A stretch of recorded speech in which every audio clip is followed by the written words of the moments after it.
Sir, मैं doctor OP Singh, dental surgeon, जिला अस्पताल बिजनौर से बोल रहा हूँ। संघ का आदेश हुआ है कि मैं दांतों के बारे में थोड़ा सा बताऊं, यही मेरा विषय विशेष है। मैं सभी को अवगत कराना चाहूंगा, जो ज्ञान मुझको है, जो थोड़ा मुझे पता है उसके बारे में। जब बच्चा पैदा होता है उसी समय बच्चे के मुंह में दूध वाले दांत और परमानेंट दांत मौजूद रहते हैं, लेकिन वो हमको दिखाई नहीं देते। वो डेंटल बड के रूप में होते हैं, जिसे हम हिंदी में दांतों का बीज भी कह सकते हैं। और अपना समय आने पर एज के अनुसार उनका एरप्शन होता है, उनका उदय होता है और वो हमको मुंह में दिखाई देने लगते हैं। दांतों का महत्व हमारे स्वास्थ्य के लिए, अच्छे स्वास्थ्य के लिए बहुत जरूरी है, क्योंकि हमारा जो खाना हम खाते हैं उसे चबाने का काम हमारे दांत करते हैं। और खाना खाते समय ही जब खाना छोटे छोटे टुकड़ों में बंटता है तो उसका डाइजेशन वहीं से शुरू हो जाता है, मुंह के अंदर ही। एग्जाम्पल के लिए, आप एक सूखी रोटी का टुकड़ा मुंह में डालिए, उसको धीरे धीरे चबाइए। जैसे जैसे वो चूर चूर होता जाएगा तो उसमें एक मिठास आती रहेगी।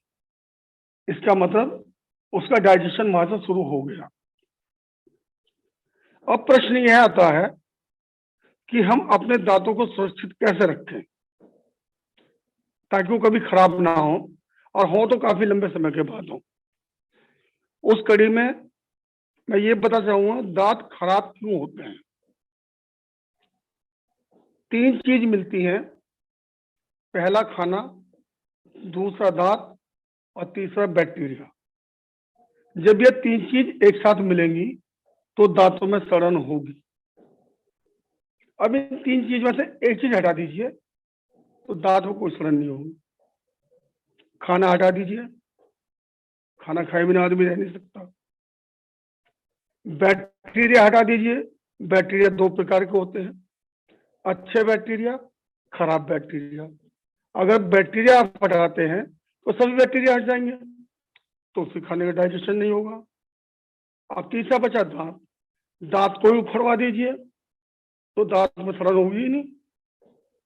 इन तीनों का जो ट्रायंगल है, इसमें एक भी चीज हम हटा नहीं सकते।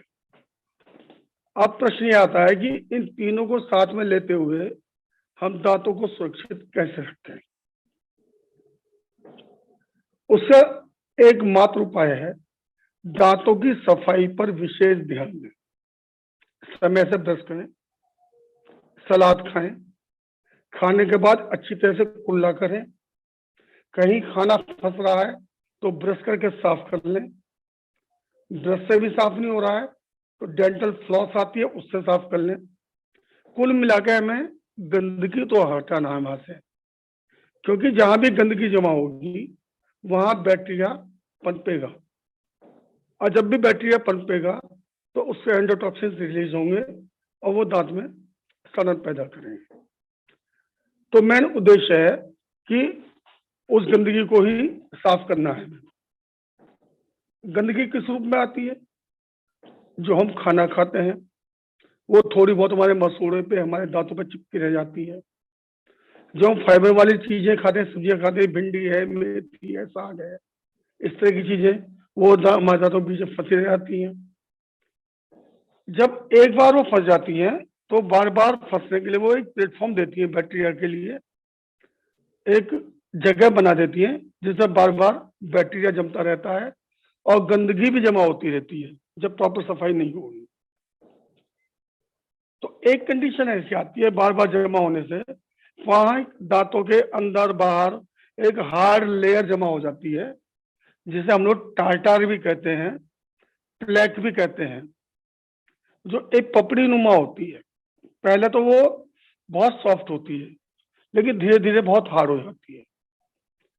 उसको जब वो सॉफ्ट है उसी लेवल पे हमको उसको रोकना है। तो मैं भी थोड़ा सा नेचुरल की तरफ जाऊंगा। मैं नहीं चाहता सभी लोग डॉक्टर की सलाह लें, उनसे बात करें, उन पे पैसा वेस्ट करें, तो पहले हम नेचुरल वे में जाएं। सबसे पहला राय ये होगी इसमें, फ्रिक्वेंट ईटिंग से बचें। कुछ लोगों की आदत होती है कि बार बार कुछ ना कुछ मुंह में डालते रहते हैं। उससे क्या होगा, बार बार मुंह में आप कुछ चबाएंगे और बार बार गंदगी वहां जमा होती रहेगी। दूसरी चीज आती है, वो चीज उन चीजों से बचें जो हमारे मुंह में रुके ज्यादा देर तक। तीसरी चीज है, वो चीजें हमें अवॉइड करनी है जैसे एसिड जिनमें रिलीज होता हो। इनमें आती मिठाइयाँ। बच्चों में जो मैं देखता हूँ अपनी ओपीडी में, अगर मेरे यहाँ बच्चे जितने भी आते हैं उसमें 90% वो आते हैं जिनके माँ बाप लाड़ प्यार में, दुलार में, चाचा चाची, नाना नानी, फूफा फूफी, कोई भी टॉफी, चॉकलेट, मिठाई, बिस्किट ये सब देते हैं, और जिसको बड़े बच्चे बड़े ही चाव से खाते हैं। अब उन बच्चों को तो नहीं पता है कि हम अपना नुकसान किस तरह कर रहे हैं, लेकिन हम बड़ों को पता है। हमें उन चीज़ों को अवॉइड करना चाहिए अपने बच्चों को देने के लिए। अगर हमें बच्चों को देना ही है, पहले भी एक मिसाल हुआ करती थी हमारे बुजुर्गों में, जब कहीं जाते थे अपनी किसी रिश्तेदारी में, तो लेकर जाया करते थे, अरे यार चलो वहां जा रहे हैं मामा के यहाँ या बहन के यहाँ या भतीजे के यहाँ, छोटे बच्चे हैं, कुछ फल फ्रूट ले लेते हैं। शब्द आया था उसमें फल और फ्रूट, मिठाई का नाम नहीं आया। तो फल फ्रूट पहले से चलता है, वो नेचुरल बना हुआ है, प्राकृतिक देन है, वो हमारे दांतों पर कभी स्टेन नहीं करता। कोई सा भी फल आप ले लीजिए, अगर उसको एडिटेशन किया गया है, जैसे खजूर ही है, अगर उसमें गुड़ मिला दिया गया है तो वो हमारे दांतों पे स्टे करेगा, और नहीं तो वो आराम से चबा के हमारे इंटेस्टाइन में चला जाएगा, स्टमक में चला जाएगा। जब वो रुकेगा नहीं तो मीठे की वजह से एसिड नहीं बनेगा, एसिड नहीं बनेगा तो हमारे दांतों में सड़न नहीं होगी। दूसरे, जो मीठा है वो बैक्टीरिया को पनपने के लिए बहुत अच्छा माध्यम है, तो हमको वो माध्यम उसको नहीं देना है। हम चाहते हैं बैक्टीरिया जैसे पनपने की उम्मीदें हो, उसको वहीं खत्म कर दिया जाए। उसके लिए आप सबने सुना होगा ग्लूकोज की बोतलें होती हैं, उसी तरह से एक होती है नॉर्मल सैलाइन, जो हम लोग डॉक्टर लोग अस्पतालों में घाव धोने में काम में लाते हैं, कई बार उसको ब्लड में भी चढ़ाते हैं, घाव धोने में भी उसका इस्तेमाल होता है।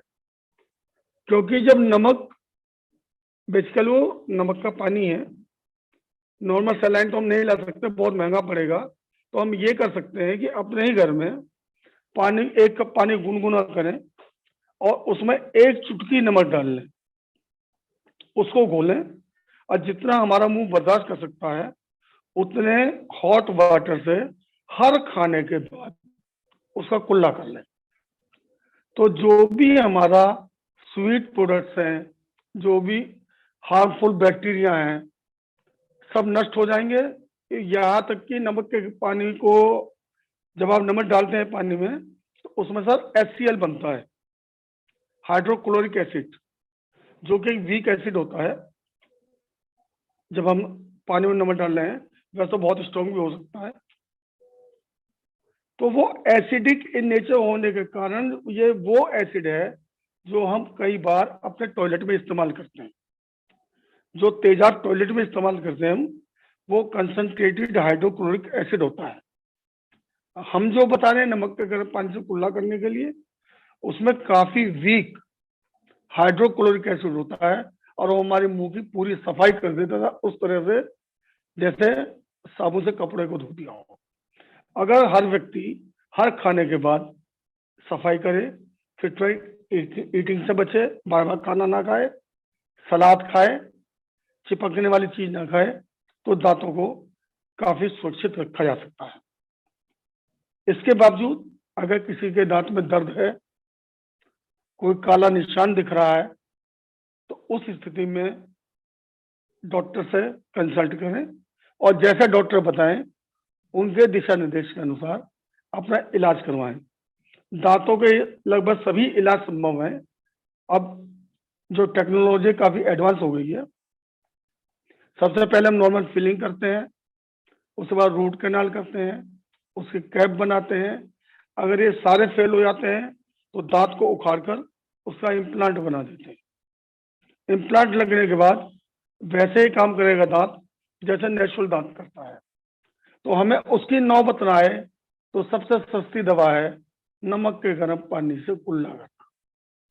मैं इस संघ के माध्यम से यही कहना चाहूंगा, हर संघी को खुद अपने परिवार में, रिश्तेदारों में ये राय देनी चाहिए, चाहे छोटा हो, चाहे बड़ा हो, चाहे बूढ़ा हो, वो हर खाने के बाद, खास तौर से मीठा खाने के बाद, नमक के गर्म पानी से कुल्ला जरूर करें, तो उसके दांत सुरक्षित रहेंगे। संगम नमामि, जय भीम, नमो बुद्धाय। सभी को साधुवाद जो मुझे इतने प्यार से